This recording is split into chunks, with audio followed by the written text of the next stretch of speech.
All right. Hello and welcome back to Real Seekers. I'm your host, Dale, the Real Seeker, and we are continuing on with my Shroud Wars interviews and discussion shows. And as you can see to my left, I am joined by a very special guest, Russ Breault. Hey, Russ, how are you? Dale, very nice to be back. Awesome. Yeah, great to have you back. I think the first time you were on the show, you were participating in a panel discussion. I forget what the topics were. I know it was related to the historicity there, but do you hmm do you remember what you were going back and forth with Hugh Ferry on there? Or I remember we were arguing about the Hungarian Prey manuscript. That's about That's about it. Yeah. Yeah, I so. remember that as well. Yeah, awesome. Well, it's great to have you back. And obviously, this is kind of going to be a one-on-one, talking really about your passion on the Shroud of Turin. And believe it, it's not necessarily about, oh, the question, the science, is it the Shroud authentic or not? Can we prove this with this evidence and stuff? It's more looking at, well, why do we have the Shroud evidence? What's the purpose? What's the impact? And on that front, actually, I'm a rude host. I should give it to you. First of all, what have you been up to since you've last been on the show? And, what are you up to? I'm sure you're busy with the conference coming up. So, yeah, what's new on your end? Busy with the conference. I'm going to do a presentation out there in St. Louis called Seven Secrets of the Sacred Shroud. And it's just kind of some really neat, interesting things about the shroud that I don't cover in my usual presentation that I bring to, churches and things. It's I've been very busy this past 3 months coming into Lent and Easter and everything, and so I was traveling like a madman. I called it my insanity tour because I literally was in the air. I had 11 trips all by air within the space of 60 days. And that's, let me tell you, that's a lot of flying. And so, Yeah. but Oh, anyways, it's always happy to do it. awesome. Yeah, it's for the cause, right? So, yeah, thanks for taking one for the team there. So yeah, I just want to get kind of straight into this because this really piqued my interest when you emailed me and said, I think in your own words you kind of said, look, I'm much more interested in how to use the shroud to present Christ in a unique and compelling way, totally regardless of the question of authenticity. So I'm just kind of, do you want to just let the audience know, like, what exactly do you mean by that? Well, like I say, I'm kind of driven by the words of Pope John Paul II, who described the shroud as a mirror of the gospel. And to me, it's a mirror of the gospel, whether it's authentic or not.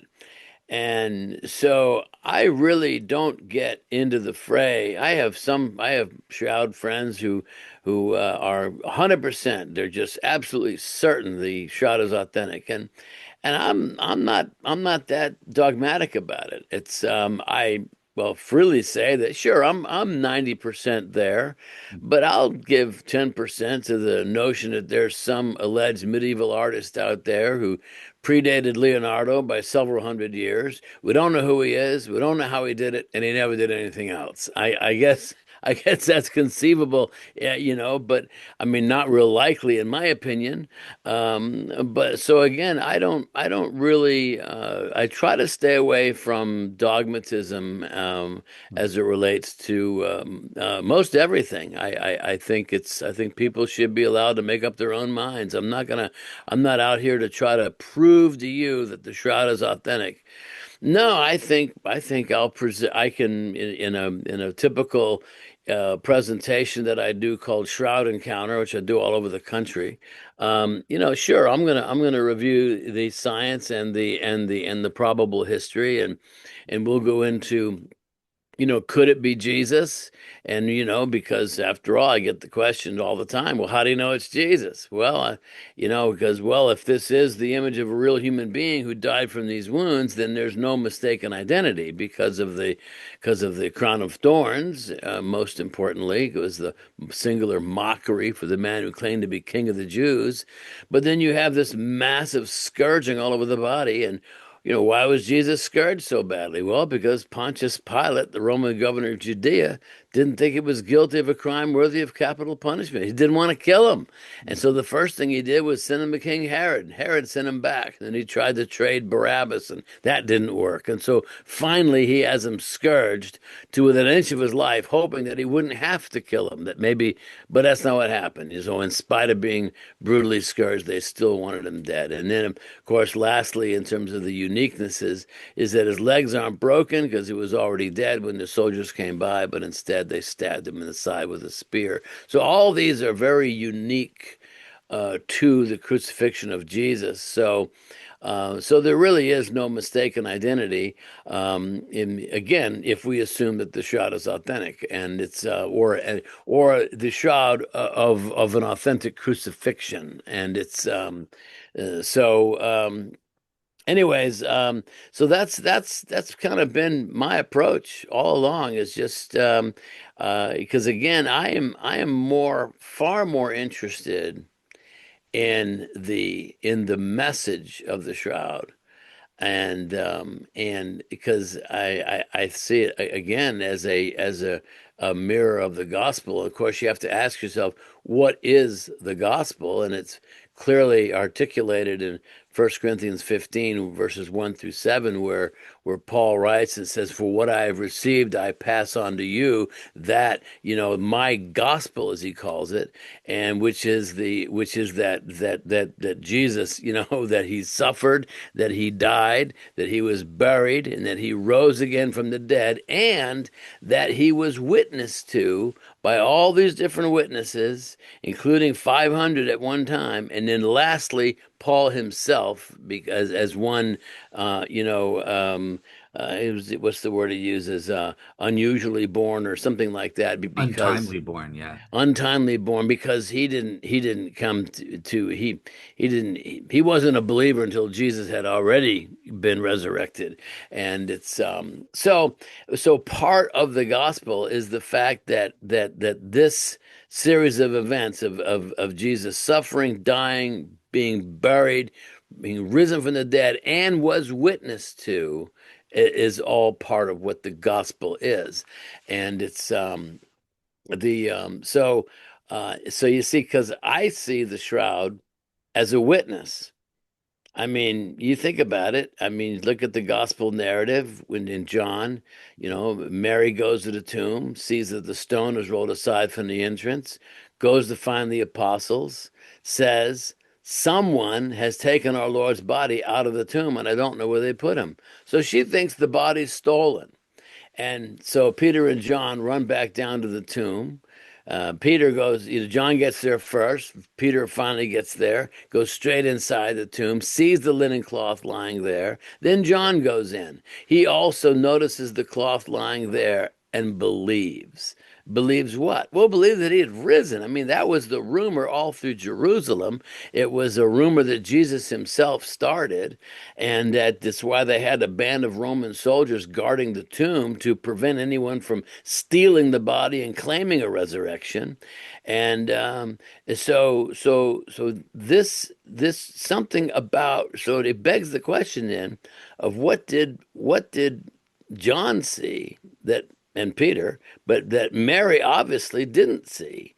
And it's something specifically related to the shroud itself. And so now, so you have to look at this from an apologetic standpoint, is that John becomes the first of the apostles to believe in the resurrection, and that belief is based on the evidence of the linen cloth lying there in the tomb.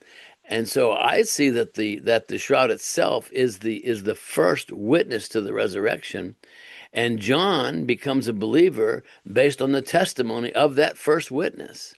And so when you think, so if the shroud is authentic, then it is a witness that bears witness to this very day. And that to me is the significance of it. And and we do have to ask this question from an apologetic argument, is was the linen shroud that was left in the tomb only for the benefit of Peter and John, or was it for the benefit of the whole world throughout all generations? And it's like, well, how do you think God works? It wasn't just for some private, personal revelation for Peter and John. It was for the whole world. Interesting. Okay, so yeah, there's definitely some things I want to follow up on. Just, I guess, one quick follow up on the last thing you mentioned about John, and you think that the shroud itself was a witness kind of thing. I know my friend Jamie Castro, he's kind of argued that, well, this is actually proof. It's not just that John saw the empty shroud and then, oh, that's proof for the resurrection. The lights came on in his head. I remember the predictions. Yeah, he really is risen. But he thinks that John had to have seen the shroud images in particular to come to that belief. Would you go that far, or would you? No, no, I don't know what John saw. Because again, he could have easily have just seen the shroud lying there on the stone slab in the back of the tomb, just collapsed on itself. Nothing moved from when it was put there on Friday. Everything just the same, except the body's just poof, gone. Because you think about it.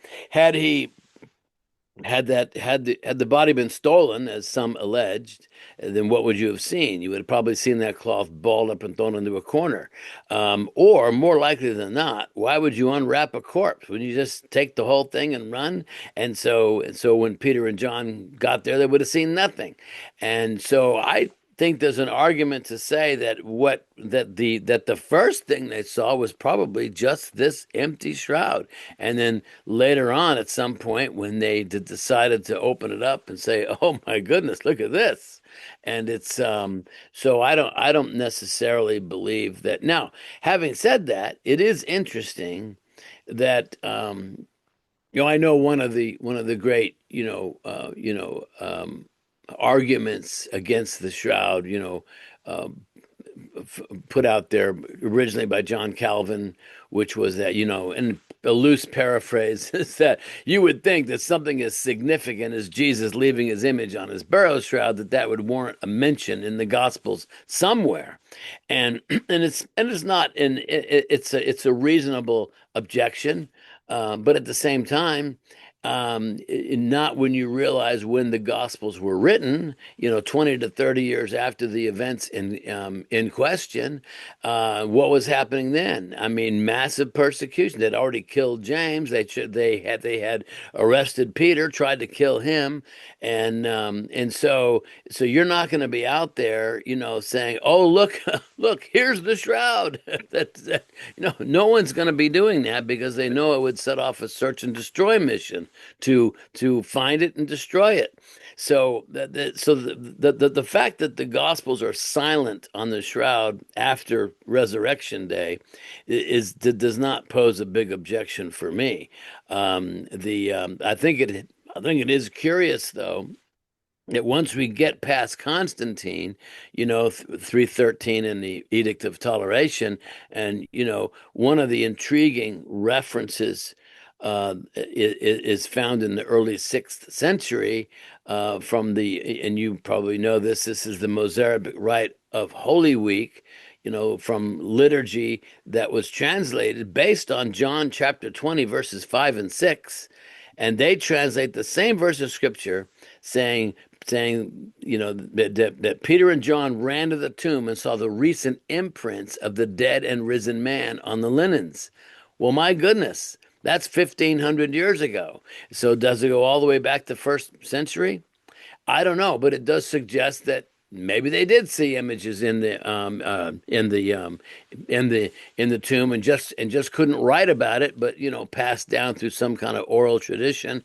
It's hard to say what they saw, but all I know is that the shroud itself was the first witness to the resurrection. You see, because it's interesting, we've always talked about the empty tomb testifying to the resurrection. Well, actually, no, because Mary goes to the tomb, sees that the stone is rolled aside. She goes to the apostles and tells them that the body's been stolen. So obviously, the empty tomb is not sufficient of evidence, if you will, to prove that Jesus had risen. And it was the linen shroud itself lying there in the tomb, and the napkin, and that it was a in John's gospel that we obviously believe would be the Sudarium of Oviedo. It's it was the linen cloth that was the first witness, and it's secondarily the napkin, and then third would be the empty tomb, in my opinion. The and I think it's interesting that from the standpoint of witnesses, in Deuteronomy 19:15, it says that the truth of a matter uses the word must be established through the testimony of two or three witnesses. And it's curious that all the miracles of Jesus had eyewitnesses. Everything he did, all of the miracles of healing and this and walking on water and calming storms and feeding the multitude and it's everything had witnesses. Yet the resurrection, the most significant miracle of all, the one that established him as the Son of God, that that had no eyewitnesses. I mean, it seems to be in violation to God's own rule. But not actually not, because you see, it begs you can change the question in terms of not who are the witnesses, but what are the witnesses. And there's your three. The linen shroud, the napkin, and the tomb all testify today to the resurrection. All your human witnesses would all be dead. And it's and the use of objects was established by Joshua when he built a pillar of stones and said, "Let this pillar be a witness to this agreement that he made with a rival tribe." And so it's the a tree was also mentioned as this must have been a huge tree, but again, so there's nothing to say that a linen cloth, a napkin, and a tomb can't be witnesses. Interesting. Yeah, that's a lot of fascinating stuff. I had never even considered some of the stuff you're saying there, so that's very interesting. There is something that caught my attention. A couple things actually. So in the first place, there is something that you mentioned. So when you emailed me about this topic, you mentioned, look, that the shroud can never be used to prove the veracity of biblical events. Those events stand on their own as historically and theologically true. And in light of some of the things you were just saying there, you mentioned the First Corinthians 15 aspect, which my friend Dr. Gary Habermas, I don't know if you caught, I just did a celebration show for his 4 volume work on the historical evidence for the resurrection, in which he uses the evidence from the First Corinthians 15 creed. Hmm. And you also mentioned this interesting thing that the empty tomb alone is insufficient to produce belief in resurrection. And that's an argument from people like N.T. Wright. So I'm just kind of curious, because most of the time, a lot of times, shroud scholars don't talk about the historical evidence for the resurrection in that case. Do you think historical arguments for the resurrection, like what's your sort of take on those sorts of things? Well, I mean, I think, yeah, I think they all play a part in the fact that the whole notion I mean, good gracious, you have the Da Vinci Code type stuff where Jesus survived the ordeal, hooked up with Mary Magdalene, and moved to the south of France and raised a family. I mean you have these kind of lunatic type of postulations on the part of critics, and then you have I love the what's one that says Jesus was a mushroom. Yeah, that. and then you have and then there's the theory, of course, that's out there that was actually started right there in first century, put out there by the Romans, that someone had stolen the body. Right. They just tiptoed through the through the soldiers who were fast asleep, and no one ever heard anyone rolling that huge stone back from the tomb. Right. And it's just, it's some of the arguments to try to argue away the resurrection, that it was, something else, are just laughable. And it's so the but I find it, again, interesting from the standpoint of a witness.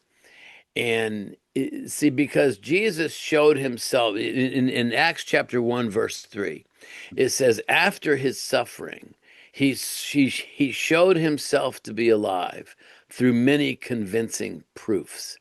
And then it goes on to talk about all these post-resurrection appearances. But the first proof was the linen cloth lying there in the tomb that remains the first witness to the resurrection. And I think it's compelling to suggest that that first witness is with us here today. Gotcha, gotcha. All right. And so I'm just kind of curious, like you mentioned that the shroud can never be used to prove the veracity of biblical events, but it sounds to me like if it's a witness, that yeah, it can be used. Maybe not to prove when the 100% degree, as you were saying. I myself am only about 72%. So I'm even lower. 72.53 was the number I got when I first came to faith there. So um Well, let me put it this way. Um, in terms of my own faith journey, I think maybe that's relevant to my approach to the shroud. Is that I grew up in a non-religious household. My dad was a professing atheist. I mean, literally, the sermon that I heard growing up was, "Son, there is no God. Religion is fine for those who need it, but I see it as nothing more than a crutch for the weak." And he was career Navy, and I saluted him and said, "Yes, sir, you must be right."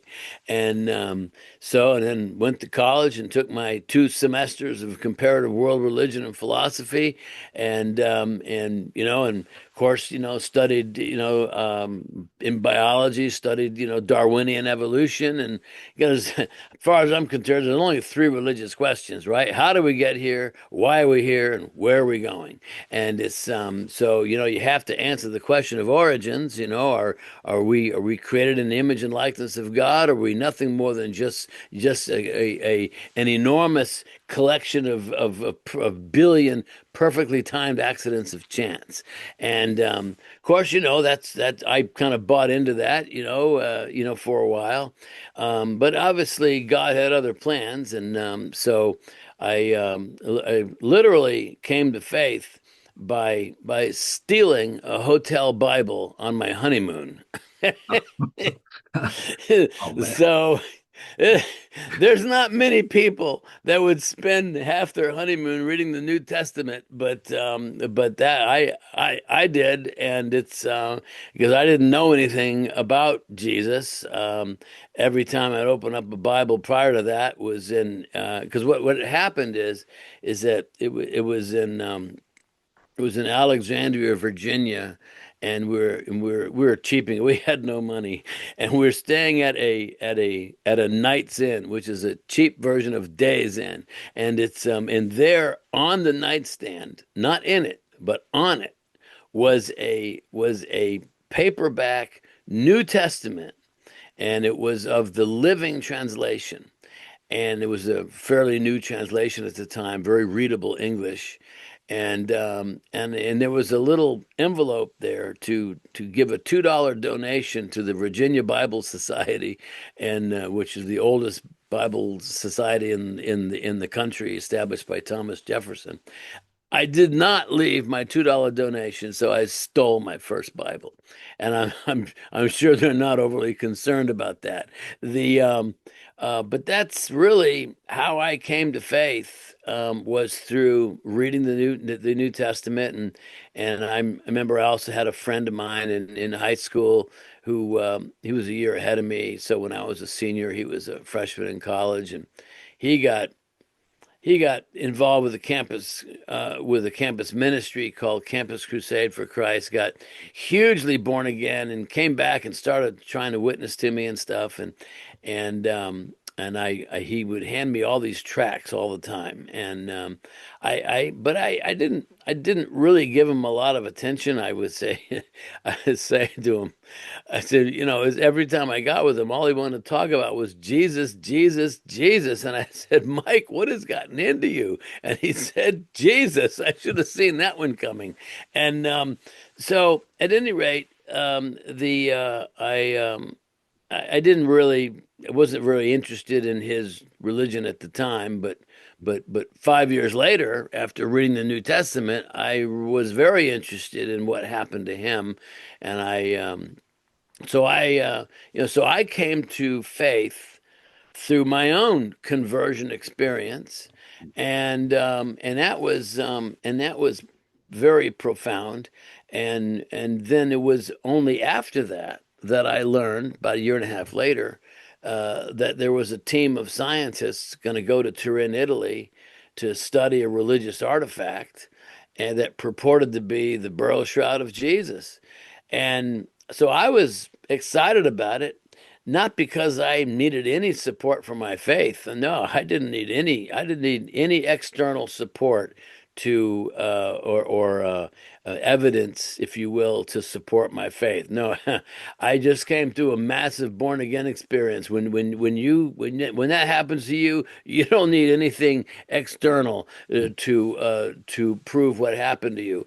But I saw it as an opportunity because I had no Christian friends. My parents were Christians. None of my brothers and sisters were believers. I was not a single, except for my wife, who grew up Baptist, bless her heart, as we say in the South. And I didn't have any Christian friends. I knew nobody and I was intrigued about the shroud from the standpoint, geez, I wonder if this could be used to get people to, consider Christ. So that's how this kind of approach came to be. That again, it's a mirror of the gospel, whether it's authentic or not, and it's so that just a little bit of a background of my own Christianity and my own how I came to faith. I didn't come through the shroud, don't need the shroud. The shroud could, I mean, they could find a tag tomorrow that says dry clean only, and it's not going to affect my faith. It's, but at the same time, I'm driven by purpose because you see, I think that things happen for a reason. And it's, and so, I don't believe that we exist out of just a culmination of several billion perfectly timed accidents of chance. I think we're here because we're created in the image and likeness of God for a purpose, to serve a purpose. But in the same way, I think the shroud exists to serve a purpose. And I think it is to reflect the gospel. Interesting. Yeah, that's fascinating. In terms of your personal testimony there, I think like the vast majority, like for people were coming to faith in Christ centuries, millennia, for 2 millennia before Stirp formed in 1978. So clearly, the scientific evidence from the Shroud, while helpful, while great, and provides warrant for a lot of people. Myself, Teddy Pappas is another one who came to faith through the evidence of the Shroud. Most people throughout history have come to faith perfectly fine without ever hearing of Stirp before it ever existed. And I think in the Bible, we see great God provides these objective evidences and that sort of thing, miracles right in front of your eyes and that. But the main thing that converts you is this inner witness of the Holy Spirit. And that can be grounded in any number of experiences, such as stealing a Bible and reading it in a hotel room and stuff. But yeah, it's that inner testimony of the or witness of the Holy Spirit that is ultimately what converts everybody and operates through these things. So I would totally agree. awesome, awesome. And one thing I wanted to ask you about is the purposes of the shroud. So you've kind of hinted that you see the shroud does have at least this purpose of serving as a witness and speaking to certain people. But I'm just kind of wondering, do you think that the shroud has different purposes? Can it be used in different ways by different types of people? So, for example, you have the doubting Thomases, or there are a lot of Christians like you who are like, hey, look, I've got faith. I don't need the shroud. Or does the shroud speak to different people? Does it have different purposes in your view? Absolutely. For instance, you can track that through history. Now of course I'm a believer that the shroud and the true likeness, or the Mandylion as it was known when it was in Constantinople, and prior to that Edessa, and you can argue maybe Antioch. I mean, it doesn't matter. I see the shroud as the genesis, if you will, of all of your Orthodox icons of Jesus. That just permeated the Eastern Church. But why? Why was that significant at that time? Because they were dealing with paganism. They were dealing with Gnosticism. They were dealing with a lot of things that would suggest that this Jesus is not valid. And so here, basically what it was, especially Gnosticism, which said that Jesus did not come in the flesh. It's almost like their way of saying, "Oh yes, he did, and this is what he looked like." And it's I think so it serves a purpose back in the early church. That's a great Then point. and then when it moves from, again, I believe that it was in Constantinople and stolen during the Fourth Crusade in 1204. It goes underground for 150 years or so, because makes sense. There was an edict of excommunication put on anyone who stole relics and didn't return them. What's the chance of that ever happening? And so it naturally goes underground, and then finally reappears in Lorraine, France in 1356, with Geoffrey de Charnay, the most valorous knight of the realm in among the French. Um, but when did it come? When was it first shown? Literally 4 years after the Black Death decimated half of Europe, which lasted from 1348 to 1352. And then, a few years later, there's the shroud on display, and people can finally get out and make pilgrimage again. And to me, part of the message of the shroud is that we see on the cloth the suffering that Jesus endured. It's unbelievable, and it's how much suffering he endured. And so, for an embattled population that just went through this horrific ordeal, to see how Jesus endured suffering himself, kind of helps us, endure our own suffering. And then, we fast forward to the 1898, when it's first photographed, and now it launches it into the realm of the 20th century and 21st, where we're intrigued by this photo negative image, and then launches it into the realm of scientific investigation, which then really focuses on more on. Now think about this. So early on, it's more about the incarnation. Jesus manifesting in the flesh. Oh, yes, he did, and this is what he looked like. That's the early church. The later church, when it moves into France and becomes associated with the Catholic Church, it's like, this is how much Jesus suffered. He suffered too, helps us endure our own suffering. And then it moves into the 20th and 21st century, where the focus moves from the crucifixion to the resurrection, because the focus for the past 100 years has been on how was this image formed. You think about that. That's been the entire focus Right. over the entire 120 years, whatever it's been, has been, how was this image formed? Is it the work of an artist? Or is it the resurrection? And if it is the resurrection, then how? Radiation, light, heat, all these theories. But that's what we've been focused on for the past 100 years. And so it's intriguing that that's in parallel with this scientific era that we're in. And so it speaks to every age. I think like I'm just blown away because like your answer that was so cool to kind of see that the shroud it really is universal, just like the gospel message. It kind of fits into every human culture, any human culture, and kind of adapts to that, right? So starting in the early church with the incarnation, which I never even thought of or cared about. So like that was just awesome to hear. But then going into the medieval era and thinking about suffering and that message of God's love for us. I always, every Easter, I always watch The Passion of the Christ. And Mm, obviously, Mel Gibson wounded Jesus so brutally and stuff like that. But it was based, from my understanding, on the wounds on the Shroud of Turin right. that he was depicting in that movie. And, it always amazes me, my jaw's on the floor, how much he loved us to go through all that just to pay for our sins. And, there's that message beyond just, the message for today that we've been focusing on. How do we explain the images? Can you prove this or prove that? So yeah, I love that answer. That was awesome. Let me ask you this. There might be one area that you forgot to speak about, though. I'm curious. Do you think that the shroud is there any kind of prophetic application to the shroud in your view?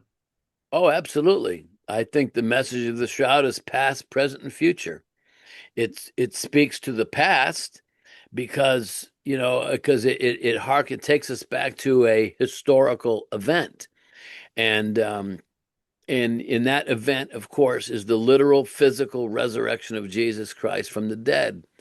And the intriguing thing is that this is not a myth, it's not a fable, it's not a fairy tale, although you probably get that in college, well, there's no evidence to support it, blah blah blah, which is all not true.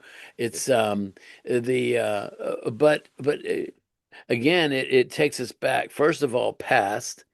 Now, because there are millions of people in the world who say this, why do I have to believe that Jesus rose from the dead in some supernatural resurrection? Why can't I simply believe that he was a good man who did good things? And I submit to you, you can believe whatever you want, but if that's all you believe about Jesus, it's not enough. Now, why do I say it's not enough? Because if Jesus is not risen, he's dead. And a dead Jesus can offer you or me nothing. Only a Jesus who has risen from the dead, who has defeated the power of death, only that Jesus has the right, the ability, and the authority to offer you or me anything beyond this life. So we have to start with the resurrection as a historical event. And you don't need the shroud, you have the testimony of all the apostles who died for that exact same testimony. It's But then, to your question, it also speaks to a future event. And that future event is our own resurrection. Now, one of the intriguing things that, when I take an audience through a shroud encounter, 90 minutes, 200 images on the big screen, and we'll walk through everything. It's, one of the things we're going to explore is what happened to Jesus in the tomb, because again, no eyewitnesses. There was a big stone put in front of the entrance, and it's so if you're going to ask that question, you're going to have to look at other verses of scriptures to maybe get a clue. And we have some good ones. For instance, the description of the angel himself who moved that stone away, brilliant light, lightning. Just a brilliant being of light. And then you have the Jesus is described on the Mount of Transfiguration. This happened about 6 months before Jesus was even crucified. The story goes is that Peter, James, and John are at the bottom of the hill. Jesus goes up to the top of the hill, and it says that he was transfigured before them, and his face shone like the sun, and his clothing became dazzling light. So here Jesus is transformed into a being of light before the crucifixion. And then how does he appear to Saul about 4 or 5 years after the crucifixion? Not really sure how long, but but here he is on the road to Damascus, rounding up these renegade Jewish believers in Yeshua, and um, and all of a sudden, Jesus shows up in a blinding flash of light so bright that Saul is thrown to the ground. He's blinded for 3 days. And of course, he becomes Paul and writes half the New Testament. So if you just do a straight Bible study, and ask the question of what happened to Jesus in the tomb. What, in that very split second, his soul came zooming back into that lifeless body. I think you'd have to assume that there was an explosion of light, poof, and then gone. I Mm. mean, now that's what I believe. Now that's pretty hard to replicate in a laboratory, So but I do think, we've had that laser technology that Paulo Apologetic. Lazarus. How do you say his name again? De Lazaro is how I pronounce it, at De least. Lazaro, right? And with that 40 nanosecond burst on a UV laser, Mhm. achieves the same depth and coloration as we see on the shroud. I mean, I Mhm. don't, I mean, I think that's a really compelling piece of data, because the if we asking that question of what happened to Jesus in the tomb, the best answer is found in 1 Corinthians 15, verse 52, where here Paul is talking about our resurrection. And he says, behold, I show you a mystery. We will not all sleep. That means to remain dead. We will all be changed in the twinkling of an eye, and in a flash. And he says, at the last trump, the trumpet will sound, the dead will be raised, and imperishable, and we will all be changed. So here's Paul talking about a future event. It hasn't even happened yet. But this is exactly what happened to Jesus in the tomb. Now, how do I know that? Because Jesus is called the first fruits of the resurrection. If he's the first fruit, then that means we are the rest of the fruit that comes later at the end of the age. Mhm. And I'm kind of looking forward to that. And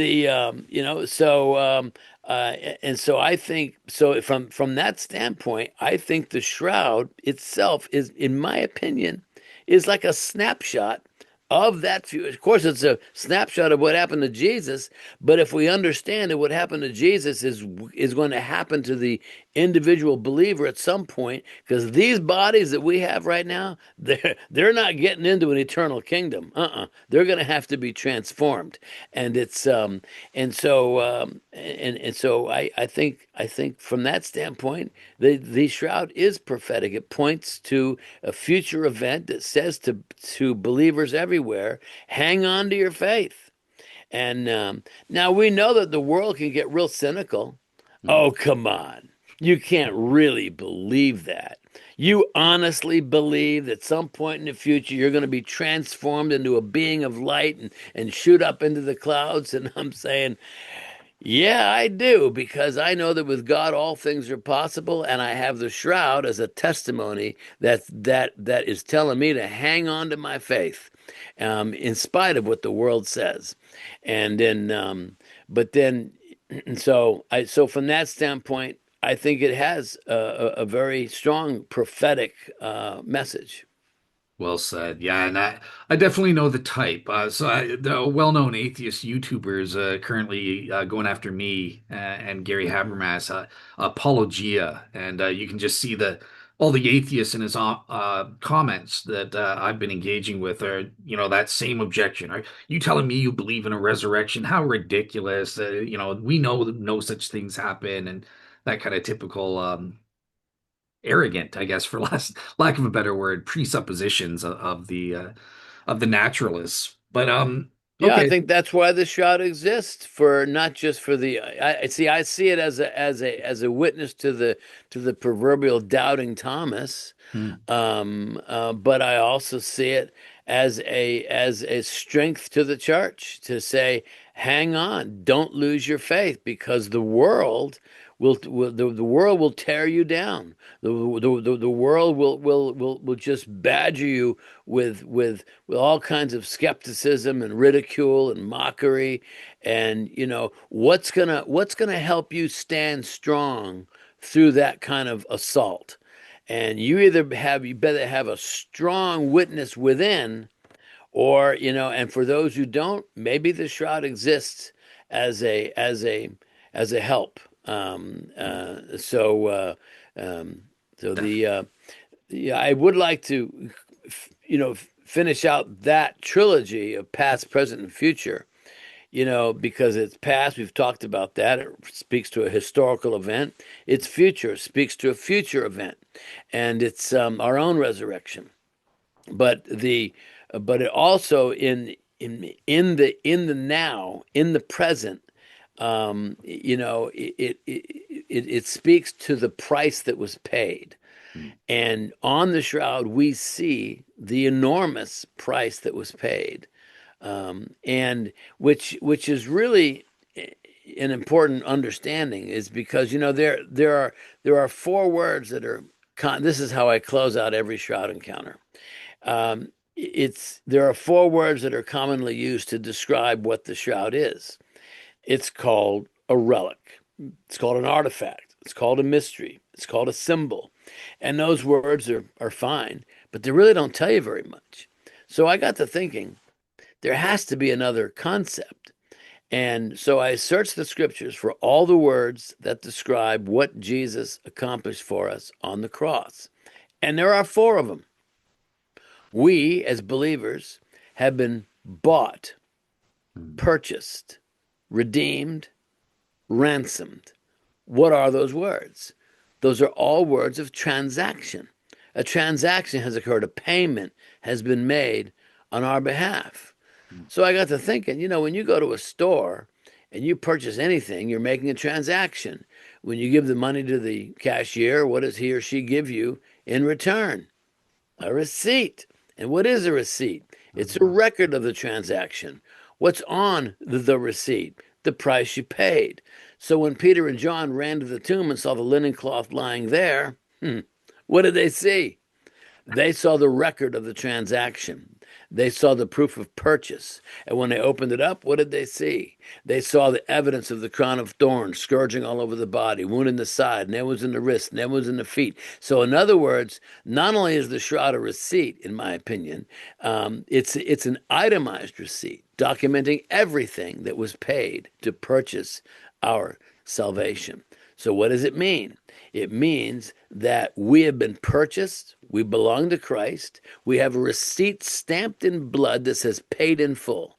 Mm. Now, do you realize that the last word Jesus uttered from the cross is a Greek word, and that word is tetelestai? And it's usually translated as it is finished, but it can also be translated as paid in full. Same exact word. Mm. Wow. So I guess you could say to today's youth interested in the shroud, Christians, we got receipts. That's I got the receipts. And so I hand this thing out by the thousands, proof and of it's purchase. Yeah. and it says proof of purchase up here.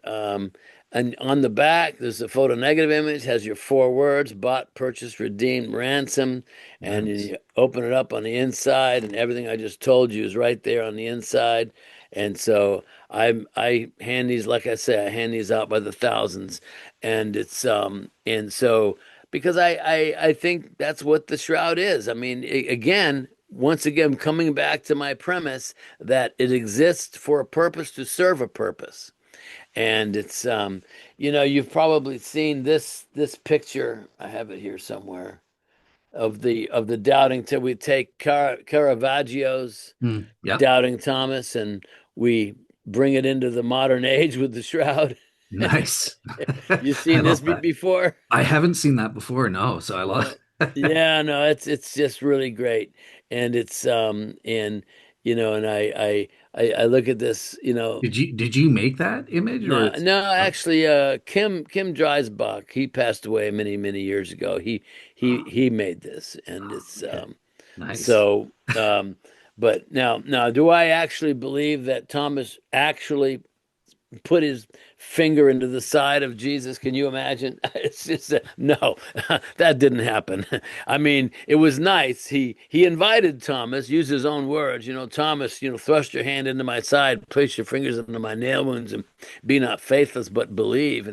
And I can imagine that was just Jesus standing there would have been enough evidence to prove that Jesus really had risen from the dead. Can you imagine that scene of hold still, Jesus? This might hurt a little bit. That did not happen. No way. All right. So I have just a couple of follow-ups that I just want to ask you about this. So that the first one is, look, you made this very awesome case that we have the receipts with respect to not just Jesus' death, but the resurrection. And as you know, there are certain Muslims who will Ahmadiyya Muslims who also believe in the shroud, but they'll say, "Oh, whoa, whoa, whoa! It's proof of Jesus' death. I see a dead man." But or sorry, they'll say he swooned, and they'll say like, yeah, I Right. see a scourged and crucified person, but there's no evidence of a death or resurrection. He just swooned. Um, how would you say that the shroud actually proves a death? And beyond that, where do we get resurrection from looking at the images? Well, I think, when you look at the side wound, especially, I mean, I'm not a blood expert, but it's certainly been studied by numerous forensic pathologists who say that that's post-mortem blood flow. The separation of blood and blood serum would indicate that that wound occurred after death, and so that's sufficient for me. Besides, I mean, it's really kind of a ludicrous argument. I mean, just look at how Jesus was brutalized. Find me record of anyone in history who survived crucifixion. You're nailed by your wrists, you're nailed by your feet. You're massively scourged. You're losing blood by the minute. And is your speaking of Jesus, he's not going to survive this. And the Romans would make sure that he would not survive this. I mean, the Romans were paid to deliver a dead body, and you can be sure that that's what they deposited to or presented to Joseph of Arimathea. Okay, here's your dead prophet. Do with him what you want to do. And it's so there's just no chance at all that Jesus was not dead. And it's but I think, it is, of course, which is testified to by the whole pattern of bloodstains. It's, but then you have this inexplicable image, which is proof of life. And, but not just any kind of life, resurrection life. I mean, how many burial shrouds have we looked at, and all there are just smudges with decomposition, with the body decomposed through the cloth over the years. There's no stains of decomposition on the Shroud of Turin. So once again, if there was a body in that cloth, it wasn't in there for very long, and it's and so and so again, when Peter and John ran to the tomb and saw the linen cloth lying there, they didn't see, oh, and the body of Jesus was still wrapped in that linen shroud. That's not in the gospel. The body was gone, and it's and so so I think the he was clearly dead. And again, just historically, nobody survives crucifixion, especially the crucifixion of Jesus, where he was. Because again, remember, most people who are crucified, they were not whipped the way Jesus was. You were either whipped and released as a form of punishment, or you were crucified as a form of execution. Rarely would you be whipped and crucified because the Romans wanted you to stay alive as long as possible while you're dying. Imagine that. And so the very fact that Jesus is so brutally whipped would indicate, one of the reasons why he died earlier than the two thieves on either side of him. And so, yeah, there's no chance that he was not dead. And it's and again, how do you explain the image except by resurrection? Because corpses don't make images on linen shrouds. They make smudges. Yeah, yeah, well said. Okay, and my last follow-up on this is so you've kind of given your take about natural or artistic theories, and you're 90% certain those don't apply. But I'm kind of curious with the resurrection versus other supernatural theories. So for example, there are some people who say, yes, the shroud is are miraculous images, but that doesn't prove that Jesus rose bodily, maybe transformed into a spiritual resurrection. Or you have people like Thomas Devins arguing for rainbow bodies within Buddhism. What's just generally speaking, what's your take on other supernatural theories and why we should prefer the Christian bodily resurrection of Jesus theory? Well, because I think we have to go with what the Gospels say. I mean, there was a body in that tomb, and now there's not. Hmm. And and he didn't just escape.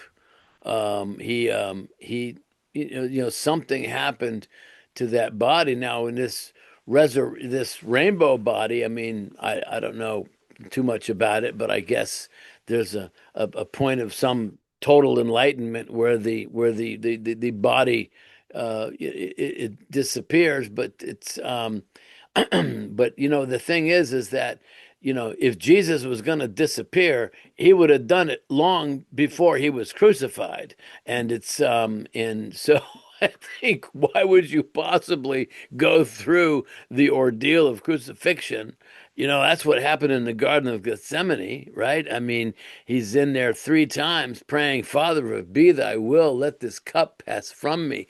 Nevertheless, not my will, but thy will be done. And three times he prays that same prayer. And then the third time he falls to the ground and bleeding, sweat mixed with blood starts to fall to the ground, which is interesting because that means that the beginning of the blood sacrifice began in the garden on his own. All the rest of the blood that Jesus shed was shed at the hands of men who whipped him and beat him and nailed him and crucified him and everything else. But the first blood was shed in the garden on his own as he was bringing together, son of God, son of man. He had to be fully, totally committed to, as it says in Isaiah 52, it says he set his face like flint for the task that was ahead. And so at the after the third time he prayed and got up from the ground, at that point he was fully resolved, knowing that he had to go through what he had to go through. And I just sometimes imagine this conversation between Jesus and the Father. Father, is there any other way? Do I really have to do this? And you can imagine the Father saying, "Do you love them?" Hmm. And Jesus says, "Yes, they're my friends." And then the Father says, "Then there's no other way, because sin must be atoned for, and either they have to die or you die in their place. That's the only choice." And so at that point, out of love, out of love for them and all that would come after them, and even those that came before his friends there, Jesus endured what he did out of love, knowing that if he didn't die, everyone else would have to die instead. And so this notion that Jesus disappeared in some mystical form, it doesn't comport with what had to happen to the death and resurrection of Jesus. Awesome. All right. All right. Well, I know we're at 11 o'clock. I think you wanted it to be about an hour. Do you mind if I ask, do you still have time or I still can I? have time if you want to cover, a few Yeah. more things. Yeah, sure. Yeah. So, Okay, so the next question that I'd like to ask, and that you mentioned you wanted to talk about, is this issue of common objection. So just take it away in the first place. Generally speaking, look, you've been in the game for a long time. I remember seeing you back when you had a mustache covering the Shroud in the Shroud Encounter videos. So, what would you say are some of the most common objections you encounter from Shroud skeptics? And beyond that, what do you think are the toughest objections to deal with? Well, I think that the most obnoxious objections come from within the church itself. Mm. And where the my evangelical friends will say, well, isn't that thing Catholic? And I'm saying, Mm. well, of course it's Catholic. It's been in Italy and France for the past 700 years. But prior to that, it was with the Orthodox. And, and it's so because I know there's still a divide between Protestant world and Catholic world. And it's in so I and then still to this day I'm an evangelical Protestant myself, but I still get Christians giving me these objections, that it's just this Catholic relic, it's totally unbiblical, and stuff like that. So I encounter these objections too. And then there's the other one too, which is again among people who claim to be evangelical, they'll say this is the worst. They say, "Well, I don't need the shroud for my faith," and Mm. I'm saying, "Well, that's great. That doesn't mean it wasn't meant for somebody else. I mean, I thought you were an evangelical for crying out loud. It's so I find those kind of objections very." Obnoxious because it's people who can't think outside the box who because and then there's those that say, well, God wouldn't do it that way. Well, why do you know? I mean, because he said, because Jesus said, blessed are those who believe and have not seen. Well, that's true, but that was in the upper room when he encountered Thomas, on his second appearance in the upper room, and Thomas finally finally believes, and it's then he. But we have to remember that Jesus did not condemn Thomas for his unbelief. He simply pronounced a blessing on those who can believe without the use of evidence. It didn't mean, I don't think it suggests that evidence is forbidden. It just, blessed are those who can believe, the proverbial childlike faith that Jesus talked about. But not everyone's there. And so I think the shroud exists for them. Excellent answer. I'm actually going to be clipping and using you because I have a debate. I have two shows tomorrow as well. One of whom is with an atheist, and we're going to be discussing evidentialism with respect to the resurrection. And one of his points is he uses that doubting Thomas thing and abuses it by saying, well, look, blessed are those who don't need evidence. So therefore, it's wrong to have evidence and stuff like that. No, it's God responds. He gave the evidence. He appeared to Thomas, right? So it's not saying the evidence is wrong. He's just saying, if you come to faith through the way Russ Breault did, through the inner witness of the Holy Spirit, he's blessed. That's great that you didn't even need the evidence. But for those who do, I also provide that. That's good, a good way to come to faith too. So it's both and.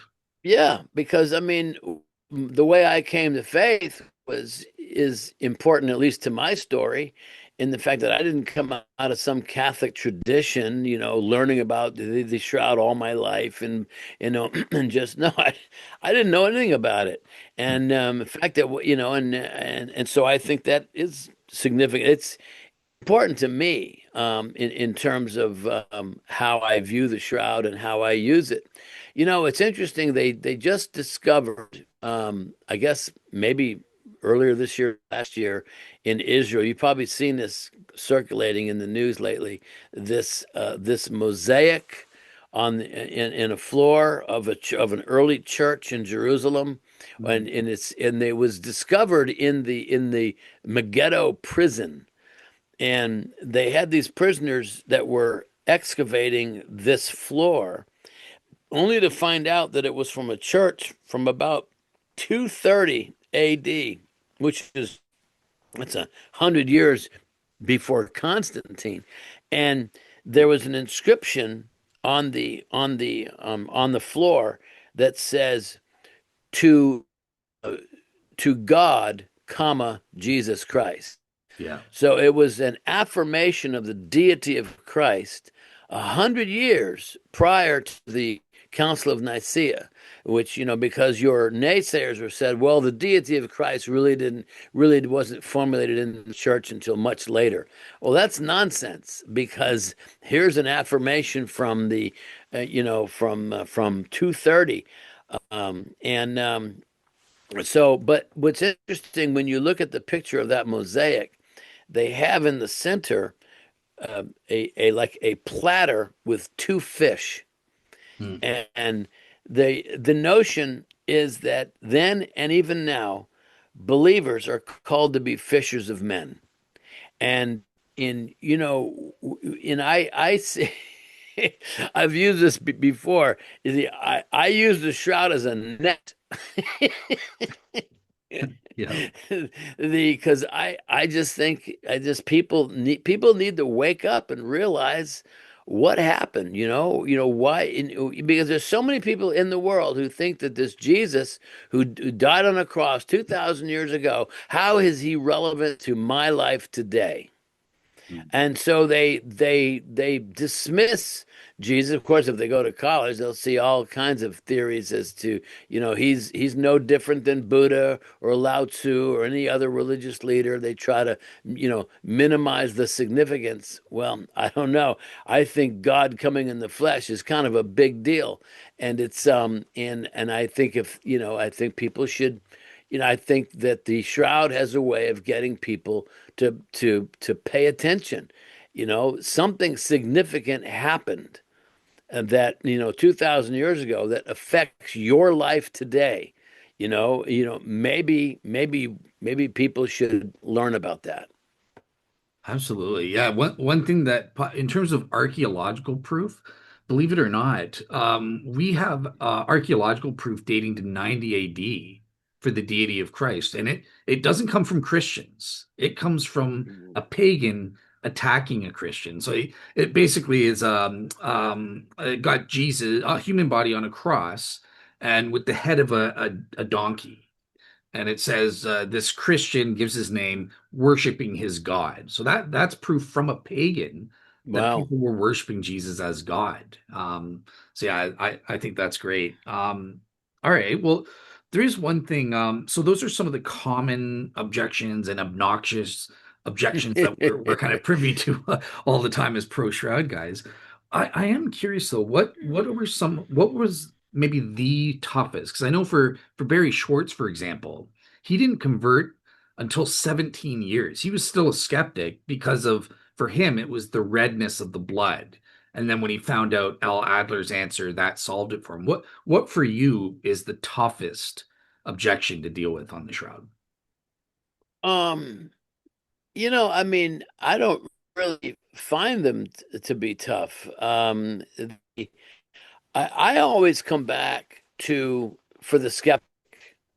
I wrote a book last year, if I'll plug it, Shroud Encounter, Explore the World's Greatest Unsolved Mystery. Mhm. And it's um when I through the book, I come back to this either or proposition. And it's very simple. Either the Shroud of Turin is the actual burial shroud of Jesus, or it's not. And if it's not, well, then what is it? If it's not authentic, it must be the work of an artist. It must be the work of human effort somehow, some way. And so you would think then that if it's the work of an artist, that we'd find, visible trace of paint, ink, dye, pigmentation, or stain, some kind of artistic substance on the cloth to account for the image. And yet it's not there. And now, yes, there are random particles on the shroud, no doubt. We've there that was There's iron oxide on there. There's particles of vermilion. There's even nylon on there. Yeah. It's but it's randomly all over the cloth from various. I mean, it's been displayed how many hundreds of times out in the open air and inside ornate cathedrals with painted murals, and then we also know that there's at least 50 different copies of the shroud, painted copies Mm. that were pressed to the cloth and then signed by the bishop to certify that this copy and touched to the original. So this copy now becomes a relic, third class relic as opposed to first class. And so if you'd look at these copies, they're horrible. You wouldn't even have one. I mean, it's just like you'd say, this is terrible, throw it away, Do but we actually possess? because, pardon? So sorry to interrupt. Just curious. Do we actually possess any of these copies today? Yeah, yeah. They're There's still here. there's there's a bunch that are in my book. There's again a Father Fasadi, I think that's his name. He did a whole photo documentation of it. It's you can find the articles in Shroud Spectrum, which are now online on shroud.com. Mhm. So you can see a lot of these copies. They exist in various churches and monasteries around the world. But again, they have no aesthetic value. They're, like I say, artistically, they're terrible. But Yeah. their only value is derived from the fact that they touch the real deal. I And was it's, just I was just finding that. Yeah, I was just curious because I know Barry mentioned those 50 documented cases, and I was curious because Hugh Ferry flat out denies that and said, "Oh, there are no such cases." So I'm like, well, well, there's plenty of pictures of him. He needs to go back to Shroud Spectrum and look at what Fasadi did. He did a complete photo documentation of him. In fact, I have a file of a bunch of pictures that he took. So so hmm, the yeah, and like I say, because the argument being, well, how do you know that the shroud's not a copy and not just you see, but if you looked at any of these copies, and I'm talking any of them, they are so obviously works of art. And the paint is there. I mean, so my point being though is that these copies were placed onto the cloth, and there's a translocation particles that occurs. So naturally, you're going to have random particles on the shroud. You start looking at it microscopically, but as far as what's called the chromophore, that which creates the image itself, is not the result of an artist, and it's so. And I think that that's very important because, again, it's your either or position. It either is or it isn't. And it's and so when you look, if you're convinced that the shroud is not authentic, then you're going to hang your hat on a medieval carbon date, and it's like, okay, then find me the artist. Chapter 9 in this book is called The Challenge of Art History, and we go through and we look at the work of Thomas de Wesselo, right. who is very knowledgeable. I mean, he's a postdoctorate, in medieval art. Mm. And so, I mean, and he says there's no way artistically that the shroud is the result of a medieval artist. And and then you have And then there were he's an agnostic, just for the well, audience to know. He's not a yeah, Christian or something like that. So yeah. he he is agnostic, but I appreciate his effort to compare the shroud with medieval art and the way that Jesus was depicted in medieval art, and he is absolutely convinced that there's no way that the shroud artistically is the result is comes out of the medieval mind, and it's and so um, but beyond that, you also have the fact that there's only two artists ever mentioned that would be possible candidates for having faked the shroud. One is proposed by Walter McCrone. The artist's name was in, I think he died in 1340 or so. His name is Simone Martini. And then the other one is proposed by Gary Viken. He was the proprietor, or whatever it's called, the curator for the some art museum in Baltimore, and he wrote a book a few years about it. And he contends that the artist in question was Nato Ceccarelli, a student of Simone Martini at the time. And so, okay, that's fine. Then now let's just go and look up Simone Martini and Nato Ceccarelli. Go look at their work. You can find it all on the internet. Look at how they depicted the crucifixion. Look at it and tell me if either of these artists could stylistically transition from how they depicted Christ in sacred art to suddenly depicting Christ entirely different from the way that they have ever depicted Christ. Of course, without the use of any typical artistic substances or known process. And so, again, just compare. On the shroud, you have a very distinctive crown of thorns. Both Nato Ceccarelli and Simone Martini, you barely see a crown of thorns. You look at the side wound on the shroud, the blood just kind of oozes out because it's post mortem. On their images, the blood is spurting out like it's a faucet. It's which wouldn't happen because the side wound happened after death. Mm. After death, the heart's no longer beating, blood's no longer circulating. The blood is just going to ooze out, just as we see it on the shroud. It's when you look at they have the nail in the palms, nail in the wrist, or at least it appears to be in the wrist if it went in the upper and came out here. Yeah. So that's wrong. You have the blood dropping straight down from the nails. You have the shroud, you have it oozing down the arms, pooling at the elbow because of the position of the man. And then so there are so many variances between how they depicted Christ in sacred art. Yet these are the guys. These two artists were the ones named by the so-called experts of our day as the likely candidates to have been able to craft the shroud circa 1350. And so I'm just saying is that it's either or. It's either authentic or it's not. And if it's not, then it must be the work of an artist. Then how did he do it and who did it? And so far, those questions remain unanswered. Right, awesome. So I've got one last question before I close out for you. And something you mentioned, you are kind of in the lane of Aristotle. You think the truth's in the middle, and I know you're known for saying, look, as you explore the mystery, you encounter the message that we've been speaking about.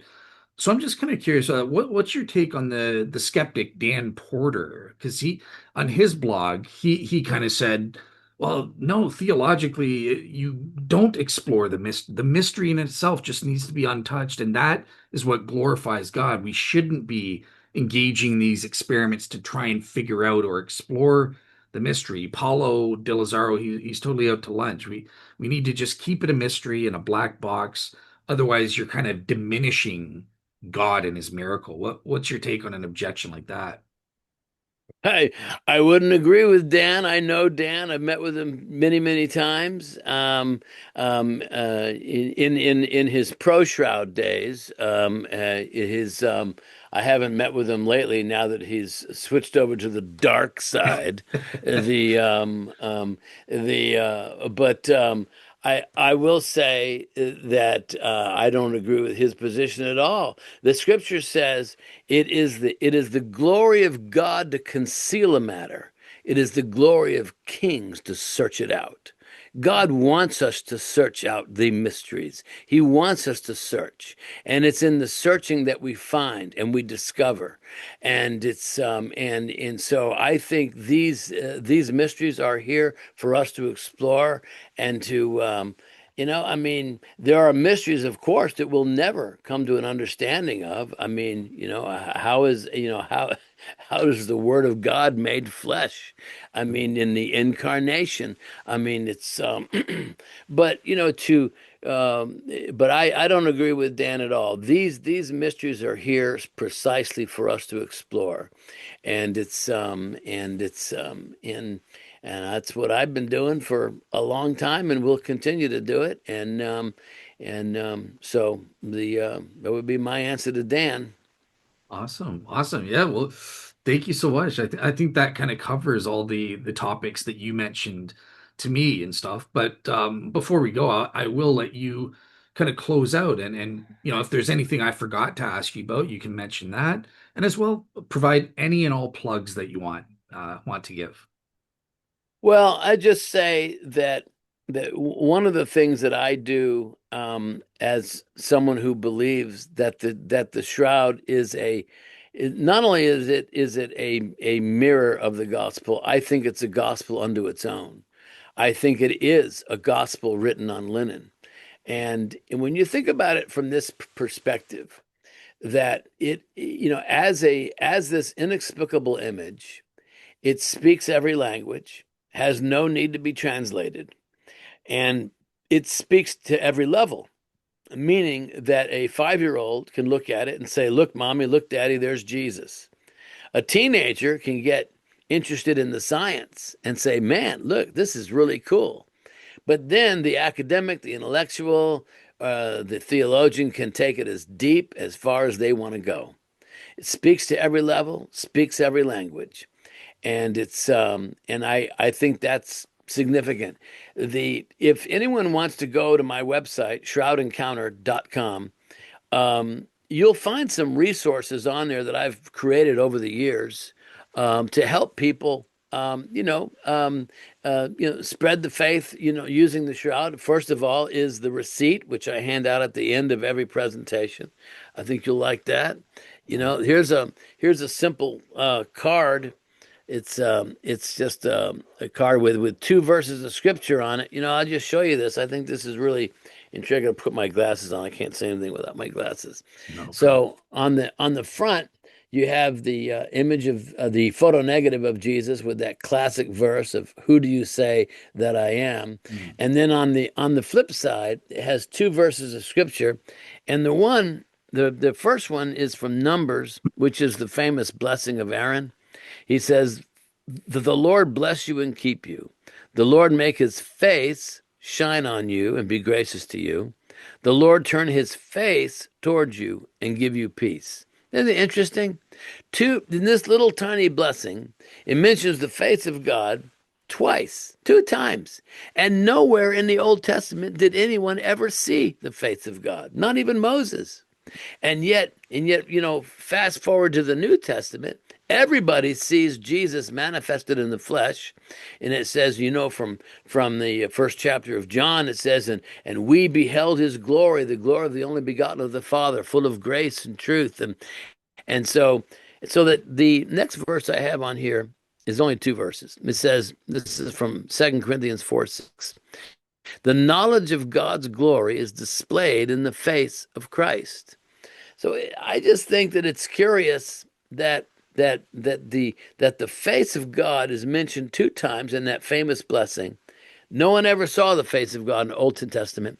New Testament, everyone sees the glory of God revealed in the face of Christ, Mm. and it just seems reasonable to me that is preserved on the shroud throughout all generations. And it's the there's another thing on the just to show you just a couple of things that I think are interesting, you know, tools, if you will. This is a little 16-page booklet called "Understanding the Shroud of Turin." It's a full color booklet. It's a beautiful, kind of a fold out of the entire shroud here, Mhm. and but it kind of walks a average person through what the shroud is and its meaning and its importance. And then, but here's a great piece too. I did. This is called "Anatomy of the Crucifixion," and if you open it up, it has the entire negative and positive images of Jesus with a kind of a map, if you will, of kind of showing everything that's on there. So it helps you point out, and it's a great visual. It's 11 by 17, but it's folded. And so, anyways, not to belabor it, but if you go to my website, you'll see a little tab for the store. If you go to shroudencounter.com, and you might find something there that you want to get. Everything's pretty inexpensive, so it's designed to put materials into people's hands to help them, share the message. Awesome. Yeah, and I'll include links on my blog and on the YouTube video description, so you can go straight to Russ's website there. But I just loved the part about the face, because I find it so fascinating that, look, in the Old Testament, if you see the face of God, you're dead. You cannot behold the Right. glory of God and live. But yet here in the New Testament, it's the face of Jesus that is the source of eternal life in a lot of cases, because people come to faith and therefore eternal life through seeing that face. So I love the way God, he's got a sense of humor and stuff like that, and he loves irony. So I love that. So yeah. Uh, So thank you so much for coming on, Russ. I hope you enjoyed your time on the show, and obviously you're welcome back anytime for any topics you want to talk about. I did. Well, thank you very much, and thank you for allowing me to kind of share my approach and my take on the shroud. And so it's I think obviously the crucifixion and resurrection is the most significant event in human history, and people need to hear about it. And if the shroud, gets people to sit up and take notice, well, then that's one of its purposes, and it's so I would invite people to learn about it and then talk about it. People are so afraid to share their faith, but you can talk about the shroud as this proverbial unsolved mystery. I mean, who doesn't like an unsolved mystery? And but at the same time, you can't talk about the shroud without talking about Jesus. That's impossible. And so it's a great way to share the faith in a very non-invasive or very compelling, interesting way. Yeah, yeah, and I just realized, yeah, I probably would like to bring you back after to talk about your topic in the conference. I think you said it was the seven signs or something like that. Seven secrets of the sacred shroud. Yeah, well, after you, obviously the conference gets dibs on you first, but after the conference, maybe you could come back and give your presentation on that or something. So, yeah, that'd be great. Sure, love to. Awesome. All right. Well, God bless to everybody. I hope you guys enjoyed the episode, and I'll tune in tomorrow. I will be posting up a show with David Johnson, the atheist, discussing the historical evidence for the resurrection and whether Christian evidentialism is biblically warranted or not. So tune in for that. All right. Take care.